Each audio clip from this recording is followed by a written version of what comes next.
إذا دون إطالة فليتفضل الأستاذ خالد بوزلماط كلية الحقوق أكدال الرباط بمداخلة تحت عنوان Un pacte fiscal de confiance, un préalable nécessaire pour un système admissible.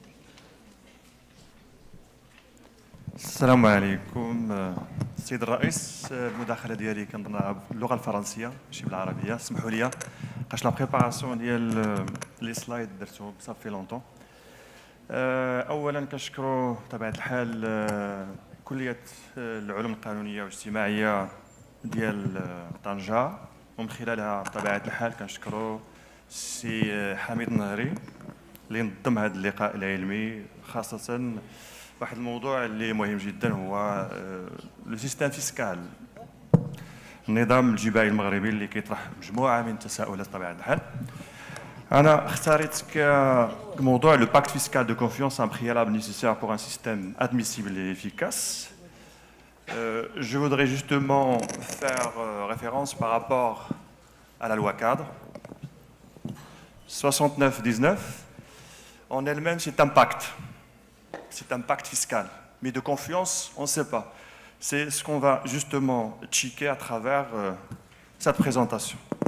Si vous voulez, la loi cadre a présenté quelques cadres généraux. En l'occurrence, je peux m'arrêter à deux éléments qui sont essentiels, à savoir la mobilisation du potentiel fiscal pour financer les politiques publiques, c'est très important. On a besoin de l'argent pour pouvoir financer les politiques de l'État, sociales surtout. On n'a pas d'autres recettes importantes, on n'a pas de pétrole, bref. Les recettes fiscales constituent une épine dorsale pour pouvoir financer les politiques de l'État, c'est très important. Le deuxième élément, c'est l'harmonisation des régimes fiscaux du Maroc aux standards internationaux. C'est là où le bas blesse. Parce qu'aujourd'hui, même quand on discute des réformes fiscales, du système fiscal marocain, presque personne, je dirais presque personne ne parle des standards internationaux. Aujourd'hui, c'est à partir de la dernière assise nationale sur la fiscalité qu'on est plongé dans le système fiscal international. Aujourd'hui, les recommandations, même la loi cadre, le pacte a été impacté par la convention qui a été signée par le Maroc en 2019, qui s'appelle la convention BEPS. Aujourd'hui, le pacte sur le BEPS, c'est la lutte contre l'érosion de la base imposable et le transfert indirect de bénéfices. On ne peut parler d'un système sans passer par la convention qui a été signée. Donc, le système est hypothéqué, conditionné par les conventions fiscales internationales. Je ne parle pas des anciennes conventions. Aujourd'hui, le BEPS est un élément indispensable qui impacte effectivement notre système fiscal. La question qui se pose aujourd'hui, est-ce que les entreprises, nos entreprises marocaines sont habilitées à s'adapter à ce nouveau paradigme fiscal à l'international? On est à cheval entre le besoin d'un pacte de confiance nationale, entre quelques éléments de fiscalité, en l'occurrence sur la consommation de TVA, avec les acteurs économiques qui ont justement poussé par le groupe économique très important, à savoir CGM, et d'un autre côté, il y a les entreprises internationales, la fiscalité internationale, qui éponge en termes de PIB, on va le voir à travers des statistiques, parce que j'ai préparé quelques échantillons pour justement justifier mon intervention. 2,7% de PIB est prise par la concurrence fiscale agressive, dommageable, effectuée par les multinationales, les firmes multinationales.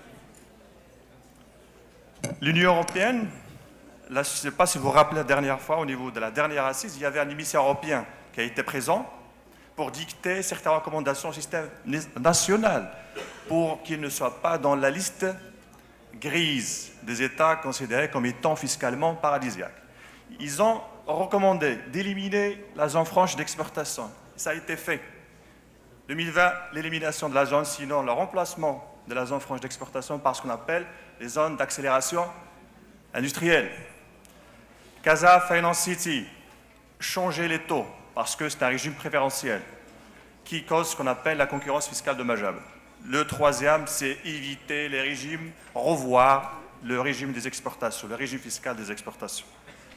Tout cela pour tirer la souveraineté fiscale marocaine des États considérés comme étant non coopérants en matière des paradis fiscaux. C'est vrai, ça a été fait. En 2021, février 2021, le Maroc a été retiré de la liste des États considérés comme étant grises. Donc le projet, si vous vous rappelez, projet BEPS, c'est une condition indispensable pour pouvoir parler d'un système d'aujourd'hui. La lutte contre l'érosion de la base imposable et le transfert indirect de bénéfices a commencé en 2012, terminé en 2016. Et les États, dans le cadre multilatéral, ils ont adopté ce système. Aujourd'hui, la fiscalité de la majorité des pays en voie de développement sont hypothéqués par la Convention multilatérale.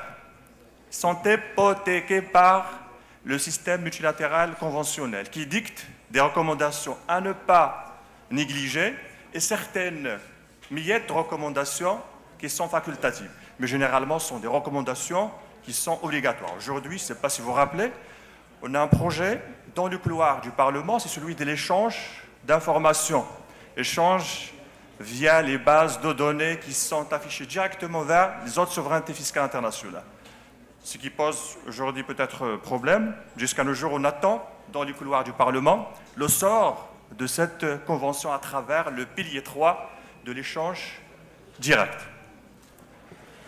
Les actions, bien sûr, du BEPS, ils cherchent des mesures telles lutter contre la concurrence fiscale dommageable et recommandations nécessaires, obligatoires. La première, la substance, c'est-à-dire la matière, empêcher ce qu'on appelle les conventions abusives et utiliser les conventions à des fins qui sont abusives. La transparence, à travers l'échange, peut-être, madame, je rejoins le commerce électronique qui a été traité par madame, chers collègues. Il a dit le commerce électronique absorbe. Moi, je dis un autre commerce électronique, pas seulement le commerce consommateur-consommateur, commerce business to business, interentreprise. Le commerce interentreprise qui épanche des points très importants en matière de PIB. Aujourd'hui, dans le cadre du dispositif fiscal national, ils ont implémenté un système à travers la documentation fiscale pour pouvoir justifier les relations intra-groupes entre les sociétés multinationales et leurs établissements stables et filiales qui se trouvent ici au Maroc.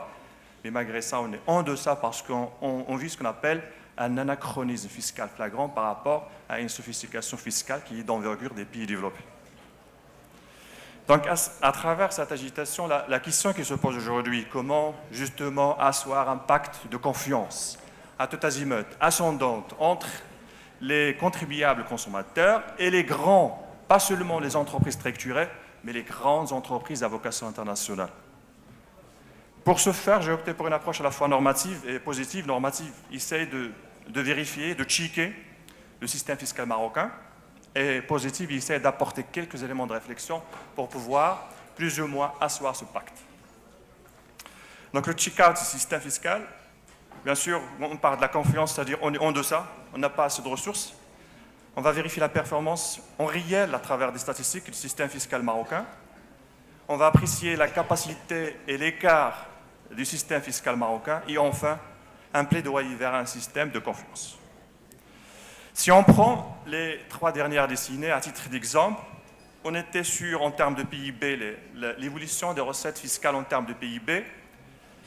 Depuis 1990 à 2004, on a assisté à une sorte de stagnation en matière de recettes et même de PIB 18%. La deuxième, là, on a marqué un tournant, un changement au niveau des recettes, c'est au niveau 2004 et 2008. Un niveau plus ou moins important de recettes en termes de PIB à 25%, parce qu'il y avait là, ils ont intensifié les contrôles fiscaux et des changements par rapport à certains impôts tels la TVA et l'IS. 2008, la crise jusqu'à 2020, avant Covid, et une chute de 20%, 5-6% de recettes en termes de PIB. Ça a eu dû, depuis 2008, c'était l'occasion, notamment en 2005, là on a assisté à un rapport sur les dépenses fiscales. On a constaté qu'on donne plus qu'on reçoit, données et mesures incitatives, mais malheureusement en termes d'agrégat, il n'y avait pas de changement, ni investissement, ni direct étranger, ni taux d'épargne, ni devises, ni savoir-faire. Ils ont reculé en 2008 à travers le Code général des impôts à réduire les taux d'imposition rien que pour diminuer les dépenses fiscales au Maroc. Malgré la baisse des recettes jusqu'à 2020, on constate, si on fait une petite comparaison par rapport à certains États qui sont proches du Maroc, tels la Tunisie et la Turquie, on est quand même, ça va. Le Maroc qui est dévancé par la Tunisie et l'Ukraine, donc c'est pas méchant, mais en termes de recettes, on a besoin de recettes, comme je l'ai dit au départ, pour pouvoir financer les politiques publiques. Et doivent dépasser en moyenne les 90%, jusqu'à 95% pour pouvoir effectivement parler de financement des dépenses. Je dirais les dépenses sociales, la santé, l'éducation. Il fallait des recettes qui sont très importantes pour pouvoir parler de ça. La question qui se pose, est-ce qu'on a une faible capacité fiscale ou on a une sorte de sous-exploitation de cette capacité fiscale? Deux questions auxquelles nous devons normalement apporter quelques éléments de réponse. La capacité fiscale, c'est le maximum d'imposition par un État. L'écart fiscal, c'est la différence entre le maximum et les recettes générées au titre d'une année, par exemple. On constate qu'il y a effectivement des écarts au niveau des recettes. Si on prend les deux graphiques, j'ai pris des échantillons depuis 1980 sur des décennies jusqu'à 2017. En moyenne, on perd en termes de recettes fiscales, on a un manque à gagner de presque 5,2% de PIB, sans pouvoir mesurer l'autre agrégat, c'est celui de la concurrence fiscale à l'international effectuée par les grandes multinationales, on va le voir, qui épongent 2,7%, ce qui donne 8% de PIB qui est pris, qui est un manque à gagner énorme pour l'argentier de l'État, pour l'administration fiscale. C'est problématique. Il y avait des constats, des statistiques qui ont été affirmés par certains experts. Moi, je passe directement au plaidoyer. C'est ça ce qui concerne notre intervention aujourd'hui. Comment faire pour pouvoir asseoir un pacte de confiance? Généralement, quand on parle de la réforme fiscale, et on a des voix qui s'élèvent, dire voilà, il faut élargir l'assiette. Moi, je ne dis pas seulement élargir l'assiette. Contrôler l'assiette, contrôler déjà ceux qui sont dans l'assiette. Déjà, on pense que 20% des entreprises payent, 2% des entreprises structurées payent les 20% du panier de l'IS. C'est un autre problème.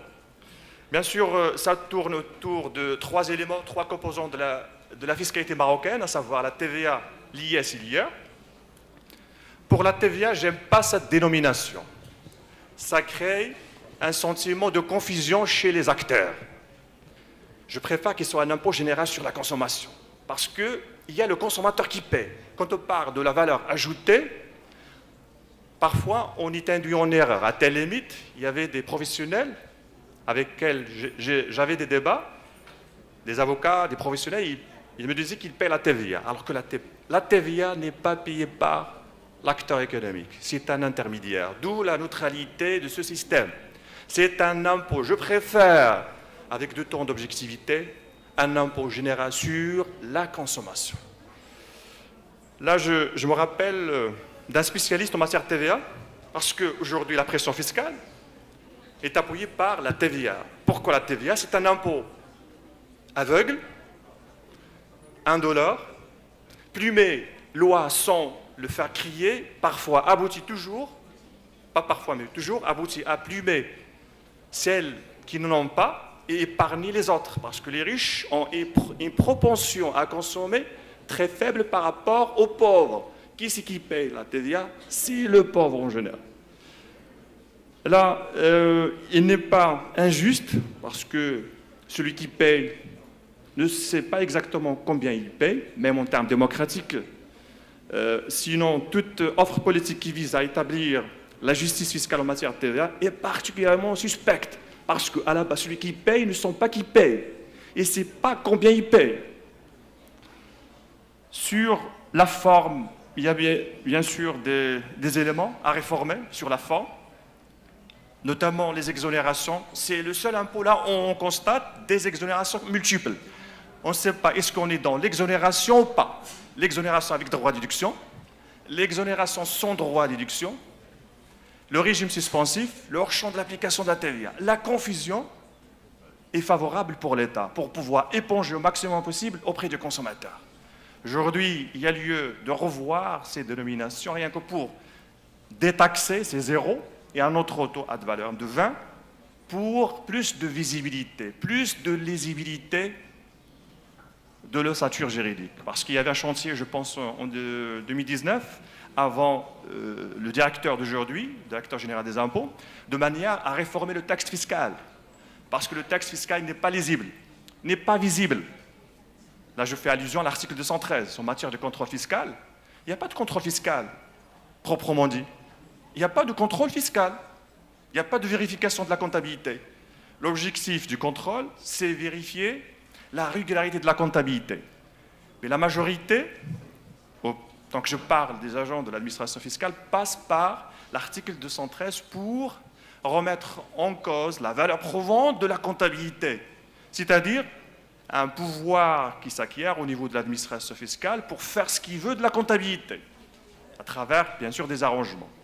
Si on était dans un cadre qui est structuré, on ne peut passer par la remise en cause de la comptabilité et donner plus de pouvoir pour l'administration fiscale de faire ce qu'il veut. L'IS, aujourd'hui, on a des voix qui s'élèvent aujourd'hui, l'IS marocain. Je ne dis pas non, ce n'est pas l'IS marocain. Il fallait maintenant tourner vers l'international. Parce qu'il y a des entreprises multinationales aujourd'hui qui épongent une grande partie de PIB. Je ne dirais pas la loi de Pareto, les 80-20, ou deux entreprises qui paient les 80%. Aujourd'hui, je dis que les entreprises, les multinationales, à travers la concurrence fiscale dommageable, à travers la technique de prix-transfert, à travers l'agression fiscale, sans pouvoir le vérifier. Sans pouvoir le vérifier. Aujourd'hui, on a presque 180 établissements stables qui se trouvent ici au Maroc et qui sont liés par les multinationales, qui exercent à la fois des activités classiques et des activités électroniques via le biais de business to business. Donc il éponge, là j'ai des estimations de Cobman 2017 qui indiquent que le manque à gagner occasionné par ces multinationales dans le cadre de la concurrence fiscale dommageable avoisine entre 2 à 2,7 de PIB au Maroc. C'est très important. Ce constat n'est pas publié publiquement. Ce constat, même si on arrive justement à faire le contrôle, on ne peut pas le faire. On est face à une fiscalité sophistiquée internationale, alors que déjà on est dans un anachronisme fiscal dans le cadre des codes ou du Code général des impôts.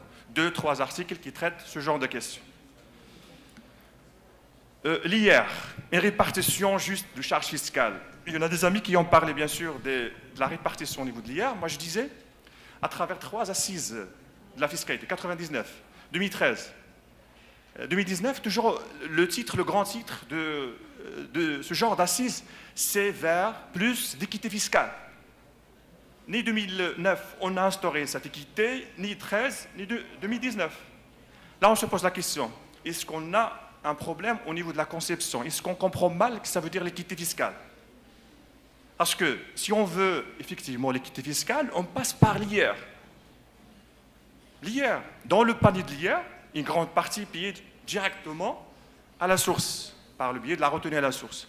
Soit qu'ils soient un système standard, tout le monde, des catégoriels, professionnels, des capitaux mobiliers, agricoles, les autres, soit qu'on déclare tous, soit on serait peut-être soumis au système de la retenue à la source. L'État doit choisir, parce que 95% de recettes est effectué par les salariés fonctionnaires. Le reste, c'est combien? 25% divisé sur les 4 restants, ça donne 6%, 0,06. S'il déclare effectivement, parce que les 6%, il fallait qu'ils soient soumis au contrôle.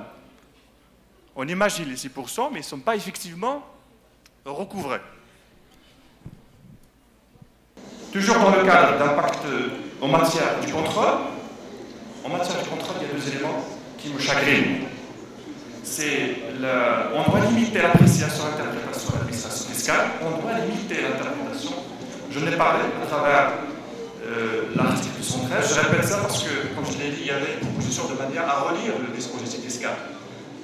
À l'équivalent de celui de dossier d'UE. Dossier d'UE, ce sont des conventions, c'est un texte juridique à l'international. La première partie est consistante, qui est rigide à travers le dispositif des articles. La deuxième partie consacrée à l'interprétation mise sous la main du Parlement démocratique. Deuxième partie interprète les articles de la première partie.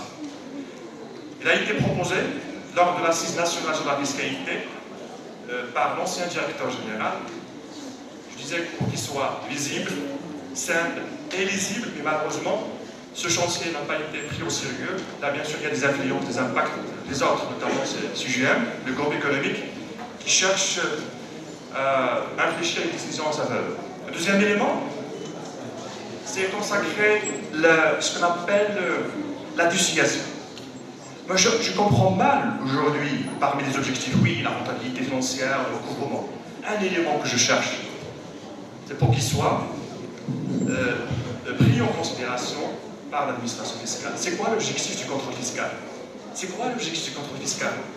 C'est la dissuasion. C'est éviter la récidivité. Aujourd'hui, manque de coordination entre le service de vérification et le service d'assiette. La personne qui paye les droits complémentaires d'aujourd'hui, sous une main, peut prendre les autres demain sous une autre main. Parce que l'accompagnement, les anomalies détectées dans le cadre d'un contrôle fiscal ne sont pas consultées, vérifiées a posteriori. Même des gens qui sont sur le contrôle fiscal, ils sont heureux.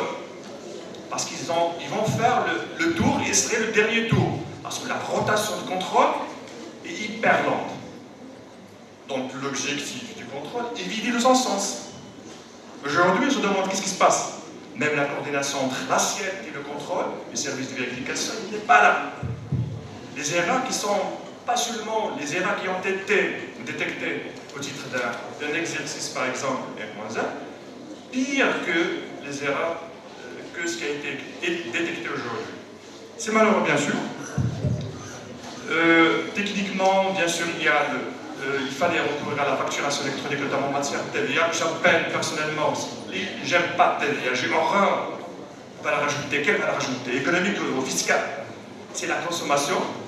Donc, le recours à la facturation électronique a été proposé, je pense, en 2016, 18-16, lors du mandat de l'Altimari. Mais ils ont poussé ceux qui ne sont pas assujettis à la TVA rien pour cacher le groupe qui est derrière, pour éviter le paiement, bien sûr, de la TVA. S'ils arrivent à faire des caisses, oui, mais je ne pense pas pour l'instant. Mais tout cela, ce sont des éléments de forme, des éléments de fond, mais le substrat de toute réforme. C'est quoi le substrat de toute réforme? C'est cette volonté politique. Est-ce qu'on a cette volonté politique pour pouvoir justement aller de l'avant? De toutes les manières, on discute, on a des chiffres, des échantillons. Le reste, c'est la volonté politique. Est-ce qu'on l'a ou pas? C'est un autre débat. Une volonté politique qui peut nous éloigner de ce genre de dogmatisme dans ces axes qui parlent trop. Dogmatisme libéral, on cherche l'équilibre, on cherche ça. Donc il fallait se presser de manière à avoir plus de recettes fiscales. Un changement, il doit être responsable et réfléchi. Et troisième moment, quand je parle de la politique, pas seulement une ingéniosité de la volonté politique. S'ils veulent, comme je dis aujourd'hui, la loi cadre 69-19 est un pacte. Un pacte, il doit être de confiance.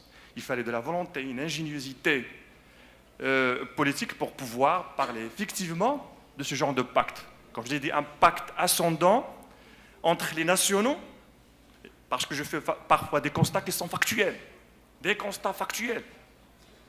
La contribution qui a remplacé le bénéfice forfaitaire, déjà, ce n'est pas le régime, déjà, il parle de bénéfice, c'est une anomalie, le régime forfaitaire, parce que monsieur qui vend des pépas, Hassan Brahim Mohamed, paye parfois plus que celui qui est sous la comptabilité. Pourquoi? Parce que celui-là, il dégage à travers des manipulations frauduleuses de comptabilité ou d'optimisation d'aujourd'hui, il dégage un déficit, alors que ce monsieur qui déclare plus ou moins ce qu'il a, il déclare l'intégralité. Donc, un pacte ascendant entre les nationaux, une sorte de comparaison factuelle, et un pacte pour les sociétés. Aujourd'hui, pas seulement l'IS national, l'IS international. On doit œuvrer par le législatif, par la volonté politique, parce qu'on ne doit pas passer par ce qu'on appelle aujourd'hui ce compromis que je peux qualifier de compromission parfois, un mauvais arrangement parfois vaut mieux qu'un bon procès. Il ne faut pas passer par ça. Il y a un texte, il y a des documentations, il fallait faire face à face, back office, front office, pour que le Marocain, sans justement cette confiance, cette sécurité, cette sorte d'équité au niveau national et international, comme ça on peut, je ne dirais pas le civisme fiscal, c'est plus ou moins chimérique, mais au moins essayer d'inciter, dire voilà, je dois payer l'impôt. Et voilà, je termine par ça, je m'excuse. Merci à vous. Merci beaucoup. Donc, pour finir, je demande à Monsieur professeur Bada Bourlou pour une dernière intervention.